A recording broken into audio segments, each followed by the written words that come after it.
Bhagavate Vasudevaya. Om Namo Bhagavate Vasudevaya. Narayanam Namaskritya Naram Chaiva Dhanottamam Devim Saraswatim Vyasam Tato Jayam Udiraye. Nashta Prayeshu Abhadreshu Nityam Bhagavata Sevaya Bhagavate Uttama Shloke Bhaktir Bhavati Neshtiki.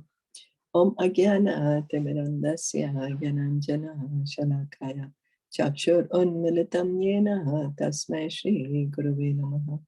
Sri Caitanya Manobhistam Stapitam Yena Bhutale Swayam Rupa Kadamayam Dadati Swapadantikam.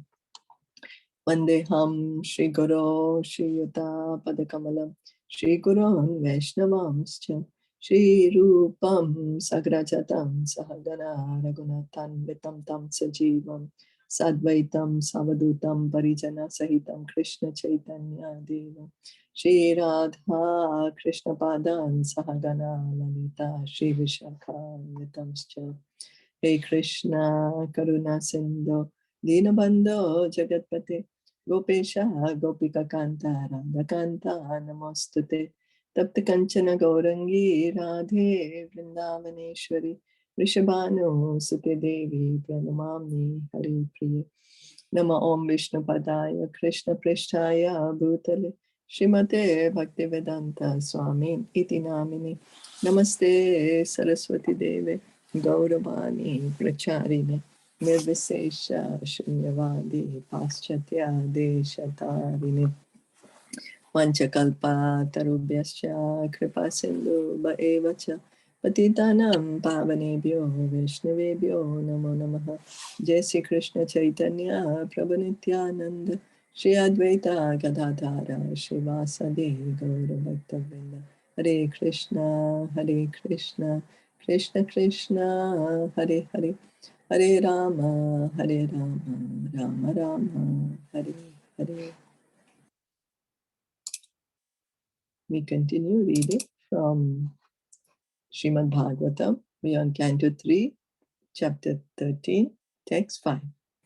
Shri Shukavacha iti bruvanam viduram vinitam sahasra shirshnas charanopadhanam praharshta roma bhagavad kathayam praniyamano munir abhyachasta. Translation and purport by His Divine Grace, A.C. Bhaktivedanta Swami Srila Prabhupada. Shri Sukadev Goswami said, the personality of Godhead Shri Krishna was pleased to place his lotus feet on the lap of Vidur because Vidur was very meek and gentle. The sage Maitreya was very pleased with Vidur's words, and being influenced by his spirit, he attempted to speak. The word Sahasra Shirshana is very significant. Well, one moment, I'll just check. Where did we end up yesterday? I'm just checking about, oh yeah, so this is the place we begin from. Yeah, sorry about that. So is one who has diverse energies and activities and a wonderful brain is known as the Sahasra Shirshana. This qualification is applicable only to the personality of Godhead Shri Krishna and no one else. So only Krishna has diverse energies and activities and a wonderful brain.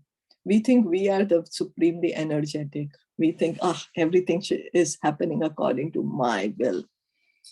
You know, what I will, it should happen by my energy. But it's only Krishna. This qualification, the personality of Goddess was pleased to dine sometimes with Vidur at his home, and while resting, he placed his lotus feet on the lap of Vidura. So we know that famous pastime where Krishna, he was invited for a big feast at Duryodhana's house, but he told Duryodhana, I won't go there, I won't go to your house for the feast. Instead, he went to Vidur's house and he had the banana peels, which Vidur's wife, Vidurani, was giving him. You know, imagine eating banana peels. I mean, could we eat banana peels? We wouldn't be able to. But Krishna ate banana peels. Because why? Oh, because my devotee is giving me with so much love. And Krishna would also eat flowers sometimes because his friends would give him, put it in his mouth. You know? We can't do such things, but yet we think we are greater than Krishna. Maitreya was inspired by the thought of Vidur's wonderful fortune. The hairs of his body stood on end, and he was pleased to narrate the topics of the personality of Godhead with great delight. So yesterday we heard how Vidur wanted to continue hearing the pastimes of the Lord. And so Maitreya Muni is also enthusiastic to speak of the pastimes of the Lord. Chapter 6. Maitreya Vacha Yada Svabharya Yasartham Jata Swayambhuvo Manuho Pranjali Pranatas Veda Garbham Abhashata.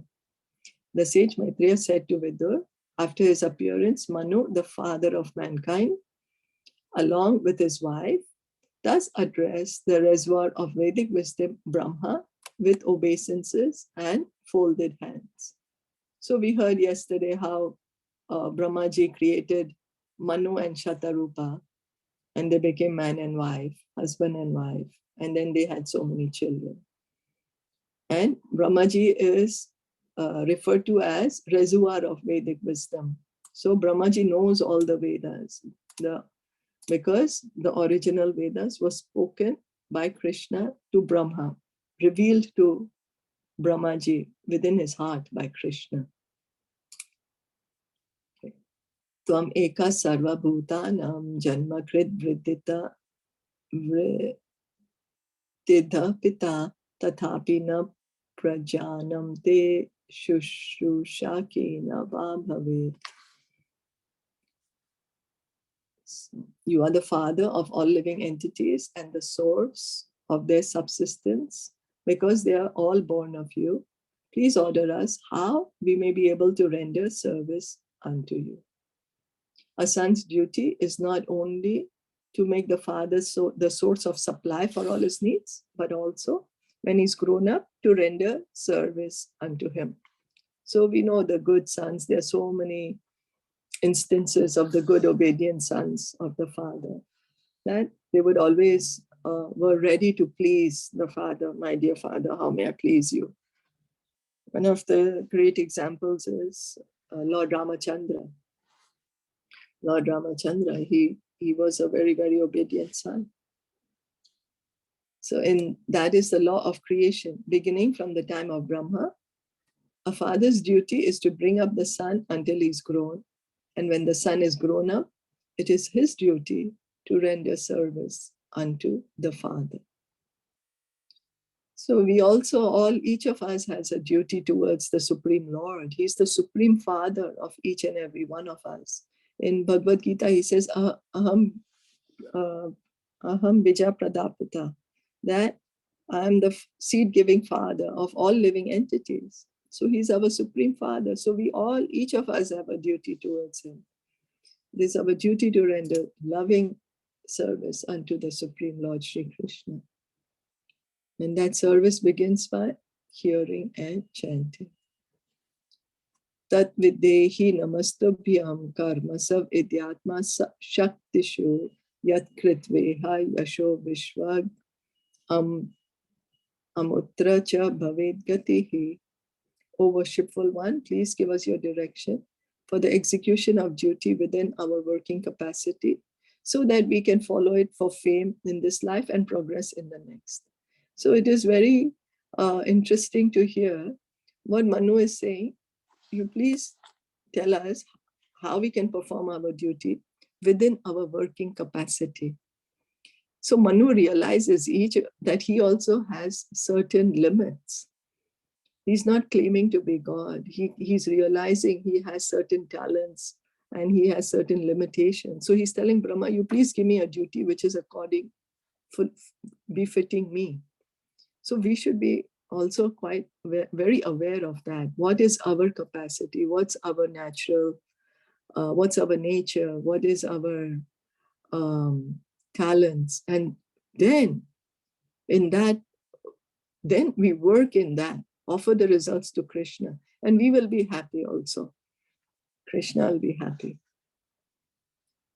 Brahma is the direct recipient of Vedic knowledge from the personality of Godhead, and anyone discharging his entrusted duties in disciplic succession from Brahma is sure to gain fame in this life and salvation in the next.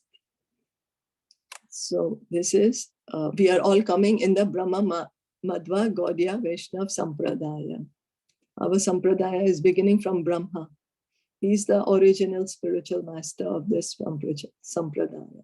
And we engage our Krishna conscious duties in as is given to us, as is being taught to us. And then what will we get? Sure to gain fame in this life and salvation in the next. We are sure to become famous and go back home, back to Godhead. We just have to follow. We don't need to make up anything, just follow.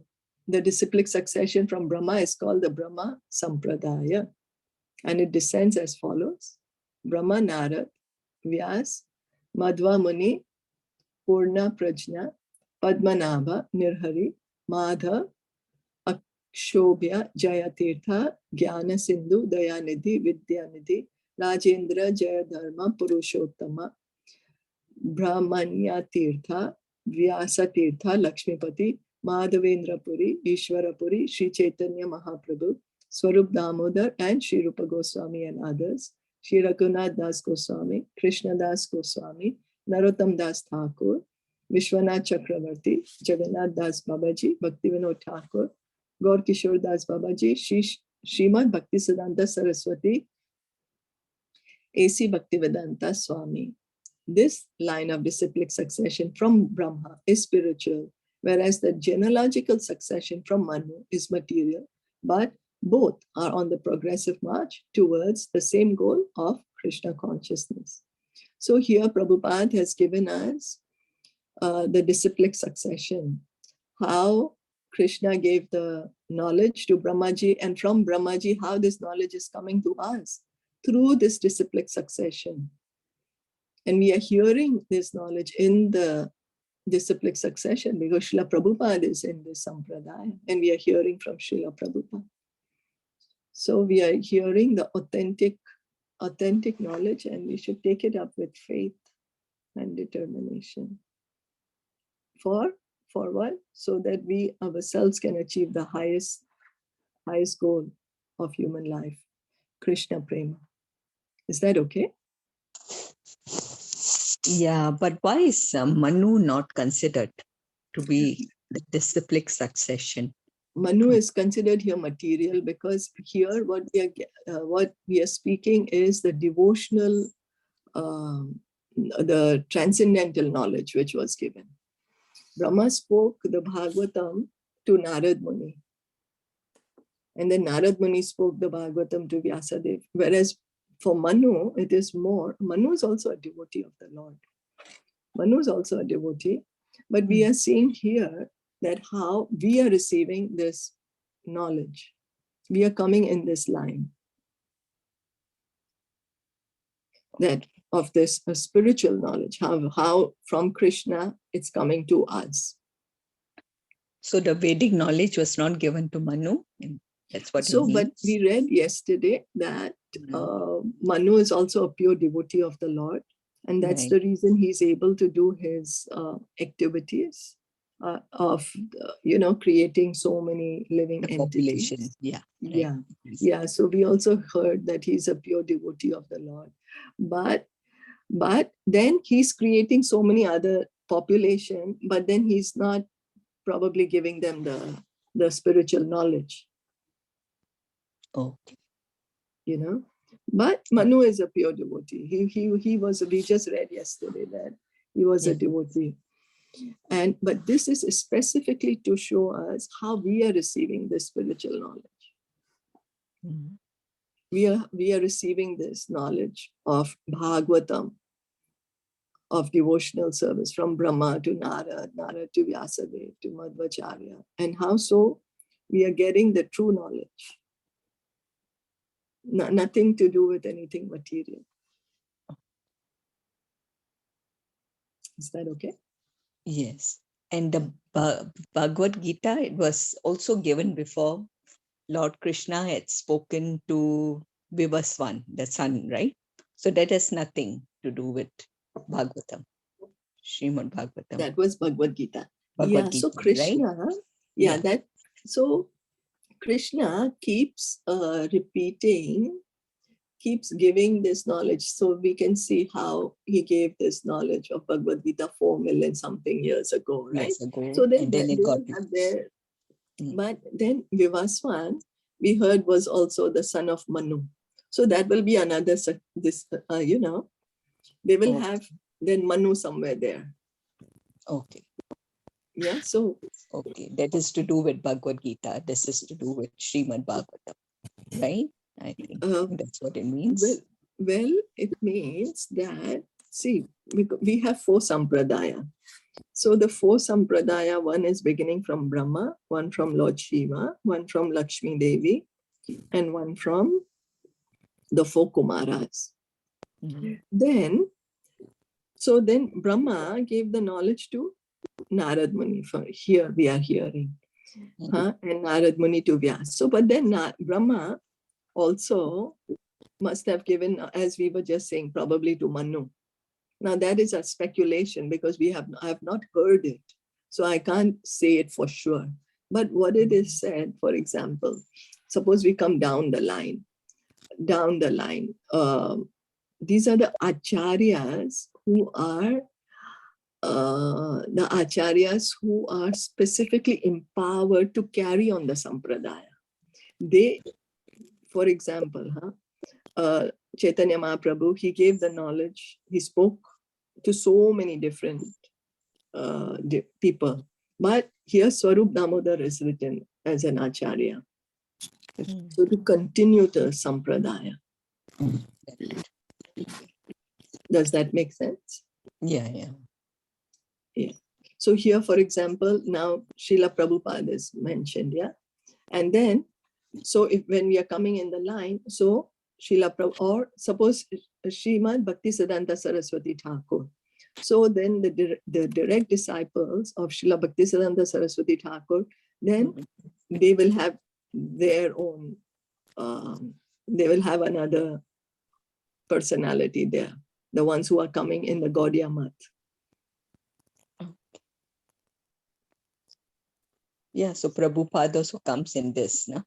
Yeah, so Prabhupada comes in this and we are following Prabhupada. Correct, right. Okay. Yeah. No, just wondering like why Manu is not coming in this. Why he's not considered as spiritual? Because Manu's actually main duty was his duty was to yeah, he's a devotee.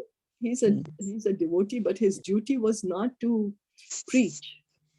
His duty was not to preach. His duty was to populate the universe.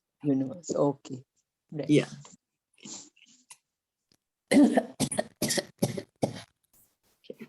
So in Brahmovacha Pritastubhyam Aham Tata Swasti Stad Vam Shittishwara Yan Nirvyalikena Hrida Sadhi Meti Atmanarpitam. Lord Brahma said, my dear son, O Lord of the world, I am very pleased with you and I desire all blessings for both you and your wife. You have without reservation surrendered yourself unto me with your heart for my instructions. The relationship between the father and the son is always sublime. The father is naturally disposed with goodwill towards the son, and he is always ready to help the son in his progress in life. But in spite of the father's goodwill, the son is sometimes misguided because of his misuse of personal independence. Every living entity, however small or big he may be, has the choice of independence. If the son is unreservedly willing to be guided by the father is 10 times more eager to instruct and guide him by all means. So we can see that even in our material relationship, it holds true, and even in the spiritual relationship. The father always loves the son. The father always wants to do the best for the son. But if the son says, I don't want to be with you, I want to go away, I want to do my own thing, what can the father do? Similarly, that's what we have done. Krishna loves us unlimitedly. But we are saying, oh, I don't want to love you. I don't want to care about you. I want to do my own thing. Because we have that independence and we have misused that independence. So what is our the greatest benefit that we can do for ourselves? Okay, I made this mistake, but now I still have the choice. I still have the choice. Now I want to go back. I want to reestablish my relationship with Krishna. Yeah? That begins by hearing and chanting, and that's Bhakti Yoga. The father and son relationship as exhibited here in the dealings of Brahma and Manu is excellent. Both the father and the son are well qualified, and the example should be followed by all mankind, humankind. Manu, the son, unreservedly asked the father Brahma to instruct him, and the father, who was full of Vedic wisdom, was very glad to instruct. The example of the father of mankind may be rigidly followed by mankind, and that will advance the cause of the relationship of fathers and sons. So we can see here that Brahmaji, he is a pure devotee. He's a pure devotee. He knows all the Vedas, how to act according to the Vedas. And Manu is also a devotee. And so they trust each other. They're trusting each other. Manu is saying, yes, he's my father. And Manu is not feeling scared to surrender himself to Brahmaji. He's saying to his father, I'm ready to do whatever you want me to do. I am yours. You can tell me what you want me to do and I will do it. Because he knows that Brahma is also coming from a point of knowledge. Brahma is not going to tell Manu to do something which Manu is not capable of doing. What he's not, yeah. So we have, this is like an ideal kind of a relationship. So we also should not take advantage of anyone. And so then the others are also willing, they will be willing to cooperate with us. We each have a tendency here to take advantage of each other. Then that's the reason the other person gets reserved. Oh, if I submit myself to this person, he or she will take advantage of me, so I should not submit.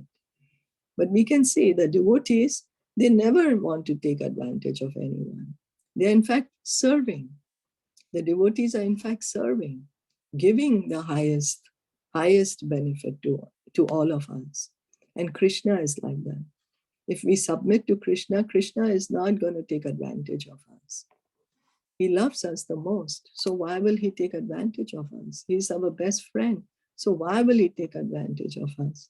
So when he's saying, surrender unto me, we should have that faith and surrender to Krishna that, yes, he is my best friend.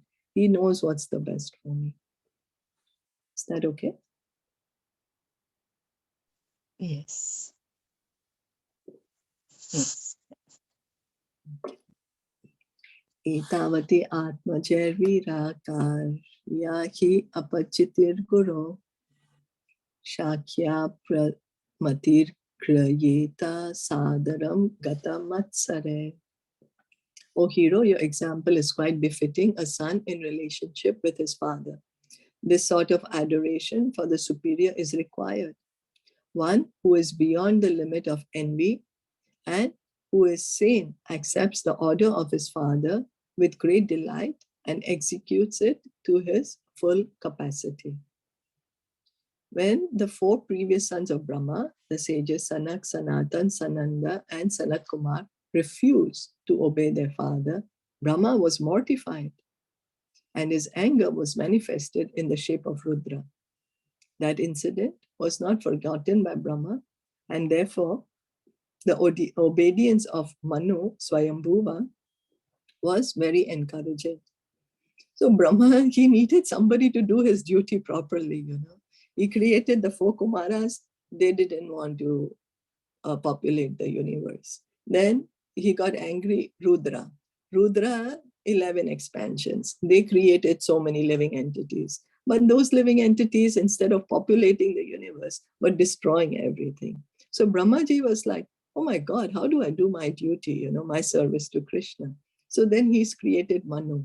And here now, finally, he's getting some encouragement that, oh, this son of mine, he's going to help me do my duty, my service to Krishna. So he's feeling great encouragement.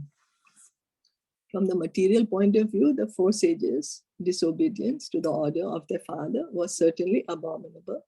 But because such disobedience was for a higher purpose, they were free from the reaction of disobedience.